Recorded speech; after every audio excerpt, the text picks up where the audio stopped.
Okay, bonjour, guys. So now I'd like you to look at the sheet that says direct object pronouns referencing nouns and simple sentences.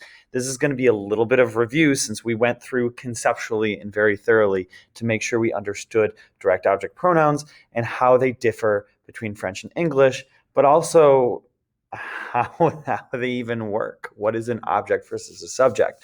So let's look quick. If we want to say I love you, that's my favorite example. You've got je t'aime, d'accord? And you know that, d'accord? What's different? Remember that the direct object pronoun goes first, d'accord? Before the verb. I'm sorry, it goes before the verb. It does not go first. The sentence starter goes first. But in English, the order is not the same. So I love you, on the other hand, d'accord? Now, let's look at some other examples. Let's say you want to say he loves video games. Remember that even if there's no article in English, French always has a full noun phrase with article and noun. D'accord? So we would say il adore les jeux vidéo. We know that that's plural. D'accord? To say he loves them, go back to those charts. You've got a direct object that we're looking for, the plural, the third person, les. D'accord? Someone in one of the classes was very clever and they're like, oh, well, if it says le or la or lay, can't I just use that? Yeah, you can, but be careful because what if it says may? Do you say il mais adore? No, because that would mean he, my, love. That doesn't make sense. D'accord? He, them, loves. That does make sense, even though it sounds like it doesn't. He, them, loves. But remember, I told you, if you remember the step between the languages, if you overlay the English on top of the French, great memory trick to take a step between the languages. That memory trick is called interlanguage, taking a step between the languages to remember. So he, them, loves, d'accord? To say he loves them. Okay, now we're going to look at two more complicated examples. To say, do you play lacrosse? You might remember how to say, I play lacrosse. Je joue à la crosse. D'accord? So to ask the question, do you play lacrosse? It would be, joues-tu à la crosse? D'accord? So what I want to point out here is you've got a particle, à la.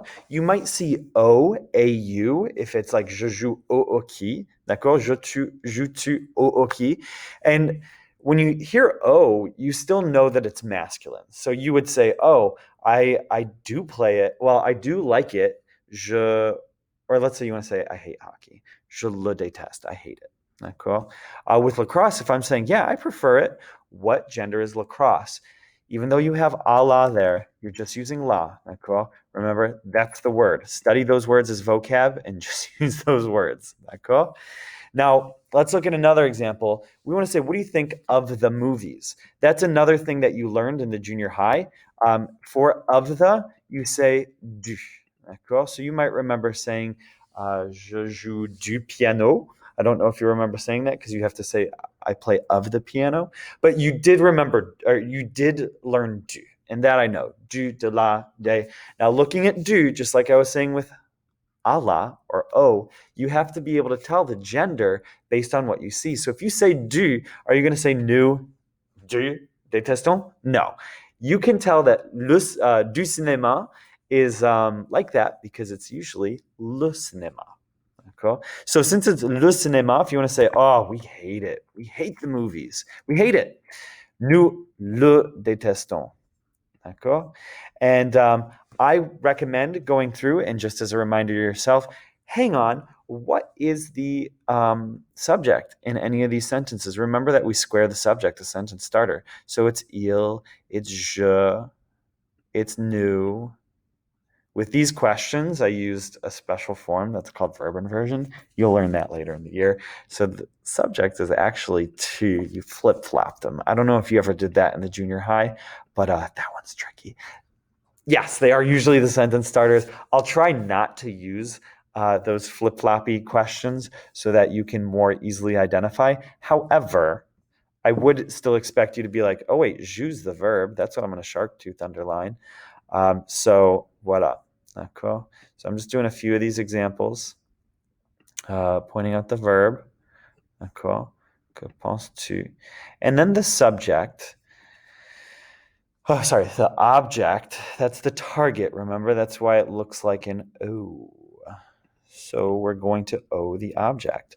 So he loves video games. Video games are the target of his love. He loves them. Them is the target of his love. D'accord? It is what I prefer. That's the target of the preference. And voilà, we'll say à la crosse. D'accord? That one's tricky because you've got an à la in there. We'll talk more about that another time. But that's still à la crosse is still the object for now. It gets you won't learn it till next year, but it is a little more complicated than that. So same with du. We'll say that that's the object for now, although it is more complicated because a and de are prepositions. So don't worry about that. Okay. Let's do a little reminder of word order. In French and English, typical word order in a sentence is S, V, O. Subject, verb, object. D'accord? So that's something I expect you to remember from last time. That's subject, then verb, then object. D'accord? And you see that just, when you're speaking, you should be able to pick that out by saying any sentence in English, except maybe questions. Avoid questions. So when using DOPs, on the other hand, the pronoun goes before the verb that acts upon it. Okay? So it's not going to go where you expect, but it goes in front of that verb that acts upon it, the verb of which it's the target, and the order becomes instead SOV, d'accord? SOV for DOPs, subject, object, verb for DOPs. Subject, object, do it this way. Let me do it. There you go, verb. Okay. I have the French object pronouns listed here. So you've got me, or M apostrophe, means me, but it's not the subject I. Just be careful of that. You can't say begin a sentence with me. Te is you, d'accord? In the singular familiar. Remember, you'll see sing fam on my sheets. So careful, because you is a subject and an object in English. D'accord? So that might throw you off because you're thinking, oh, wait, I can use you, so can't I say j'adore tu? No, can't. Sorry. You have to say je t'adore. D'accord? So although you're used to thinking of you as tu, you also have to remember that you is te. D'accord? So that requires a little bit more to remember. D'accord? All right. Le means both him and it. D'accord? And then la means both her and it. D'accord? And we talked about this in class, but le and la also mean the. D'accord? So how do you know when it means the and when it means it? Like when you're doing a reading and you come across le or la, it's going to be obvious from the context because it means the when it's used with a noun, when it's part of a noun phrase. So le chien, d'accord, is obviously the dog and not it dog, d'accord, because dog's not a verb in French. And je le vois, it see, it's obviously it and not I the see, d'accord, because it's in front of a verb. D'accord? It goes in front of the verb that acts upon it. Nous is us, d'accord? And I have a little reminder that when it's the subject, when it's the answer, the actor of the sentence, it also means we. D'accord? Vous means you, and remember that you're going to see form plur next to it. Les means them. D'accord? But les still means the as well, just like we said with le and la. So it depends on context. Is it the article of a noun? Then it means the. If it's in front of a verb, je les regarde, I'm watching them. Ce is your last one that I said we're not going to talk about much, but I gave you an example of il s'appelle, means he calls himself. Il s'appelle Franck. He calls himself Frank. And that's how you say my name is in French. D'accord? You can't say mon nom est. Don't say that. Because that means my family name is. But also French people just don't say it. Okay, going to the back, you have a reminder of those charts for easy reference for you. Everything's written in for you there. You've got the symbols matching with the he, with the it of the feminine and the it of the masculine. You've got your subjects on the left, so remember those are the sentence starters, and you've got your objects on the right. So you could even draw a square, and I did this on a few people's papers where I did this. Cool. Subjects are your squares. Cool. Whoa, that's not quite how I wanted that circle to go. Objects are your circles, and you could even draw a target to help remind you. Here, let's see. What a weird way to. Okay, drawing a target isn't going to happen for me right now, but that's all right. You get the point. All right.